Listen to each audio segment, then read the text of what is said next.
The majority of people live in confusion. Total or partial confusion, ambiguity, not knowing where to go, what to do, what's going on.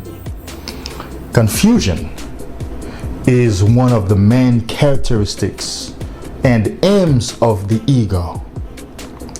Our ego loves to maintain a state of confusion. The ego thrives on confusion. Our ego is our personality, what we think we are, who we think we are, and how we show up in this world.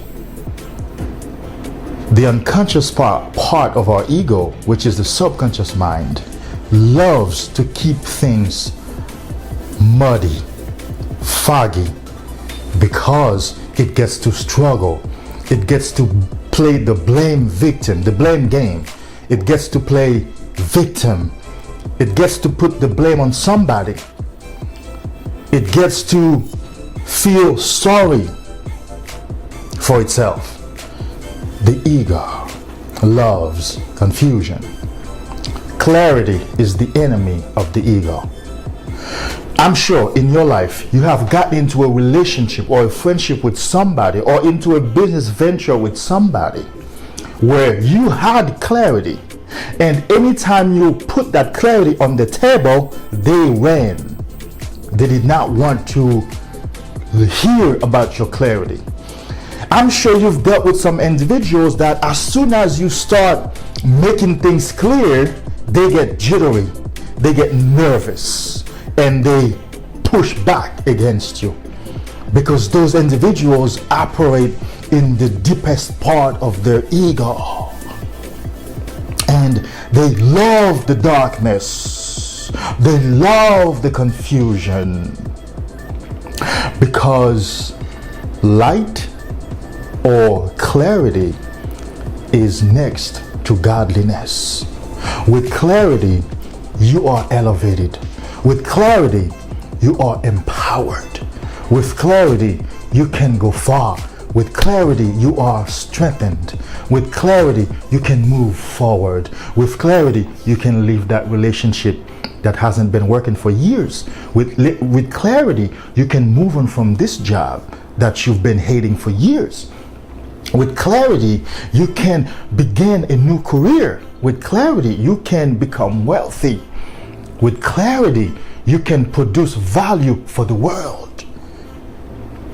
You see, the deepest part of your ego, the subconscious mind, with its many confusing aspects, may not want and will not want clarity, and will push against clarity through resistance. That's why as soon as you set yourself on a dream or on a goal, you are met with harsh resistance from your own system.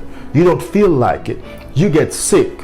You can't wake up early. You can't move around. You don't understand what's going on to you. Now all of a sudden you have desires that you've never had before, because that part of yourself is seeking to get you off track, because it does not like clarity.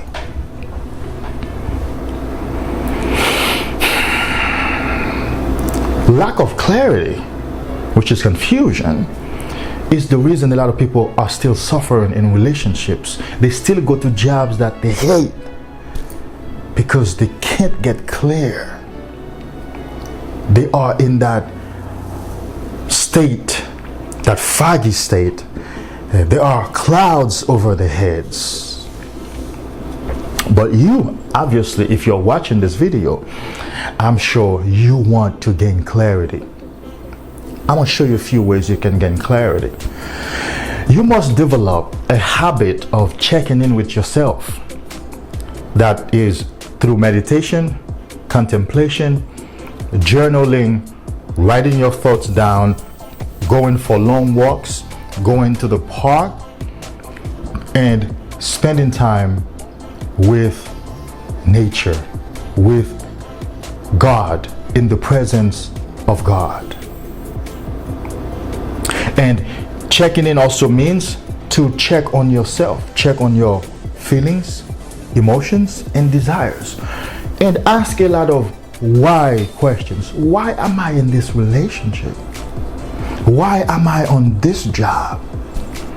And then ask a lot of what question. What is the best relationship for me? What is the purpose of this relationship in my life? What is the purpose of this job in my life? What am I to do in my life? Where am I to go in my life? What is the universe's ideal life for me? What am I meant to do? What is my purpose? You see, when you start, if you are writing down, I'm the type who writes. I think, I contemplate, I process, and then I write. Once you start writing your thoughts down, what is this relationship serving me? The reason, you see, I keep talking about relationship because romantic relationship is, if not the number one area that most people have the greatest state of confusion.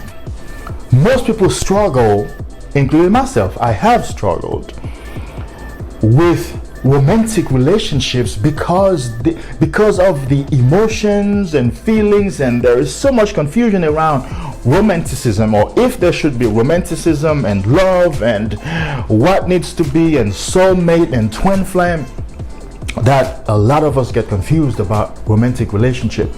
And there's a lot of confusion in that area, and you're with someone, it's not working, you're unhappy, but yet you don't know what to do. So it's affecting your job, it's affecting your relationship with friends, it's affecting your relationship with yourself. You're confused, you're moving around angry, out of control, but you're confused. Remember now, the lower part of yourself, your ego, loves that confusion. That's why you may claim that you love that person. Oh, I love her so much, or she loves me so much, we're good for each other. I don't know, we just can't get it together. Because in that state, if you don't accomplish your dream, you have something to blame. If you don't go for what you truly want, you have someone to blame. It's all about that blame game. It's all about saving face, because the ego has a face it's always saving. So seek clarity. And I guarantee you, as soon as you start seeking clarity through writing down your thoughts, going to the park, meditating, contemplating, and asking those questions that I told you earlier, the why, what, and how questions, you're going to realize you're going to lose some people in your life, because some people around you love the state of confusion. They love to stay in that state. And you're going to lose interest in some people, some places, and some activities, because you're going to realize those people, those places, and those activities, and those environments kept you in a state of confusion. And now that you're getting clarity, now that you're moving up into a new state of consciousness, the lower areas, the lower things, the lower vibrations will fall off. I hope this helps you. Trust me, this is one of the biggest issues you will ever have to deal with in your life. That's seeking clarity out of your confusion. Until next time, namaste.